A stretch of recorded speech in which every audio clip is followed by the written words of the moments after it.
வணக்கம். என் பெயர் சுவாக்ஷயா. நான் 3ஆம் வகுப்பு படிக்கிறேன். ஸ்ரீ கன்னிகா பரமேஸ்வரி பள்ளியில் படிக்கிறேன்.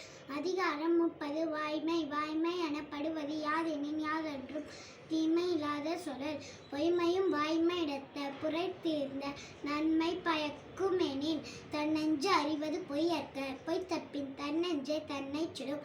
உள்ளத்தால் பொய்யாது ஒழுகின் உலகத்தார் உள்ளத்துள் எல்லாம் உளன். மனத்தோடு வாய்மை மொழியின் தவத்தோடு தானம் செய்வாரின் தலை. பொய்யாமை அன்ன புகழ் இல்லை. எய்யாமை எல்லா அறமும் தரும். பொய்யாமை ஆற்றின் அறம்பிற செய்யாமை செய்யாமை நன்று. புறந்தூய்மை நீரான் அமையும். மகந்தூய்மை வாய்மையால் காணப்படும். எல்லா விளக்கும் விளக்கல்ல சான்றோர்க்கு. பொய்யா விளக்கே விளக்கு. யாமையா கண்டவற்றுள் இல்லை. அனைத்தொன்றும் வாய்மையின் நல்ல பிற. நன்றி. அனைவருக்கும் வணக்கம். என் பெயர் சுராகவேந்தன். நான் 5ஆம் வகுப்பு பிரிவு படிக்கிறேன். ஸ்ரீ கன்னிகா பரமேஸ்வரியில் படிக்கிறேன். 13 அடக்கம் உடைமை.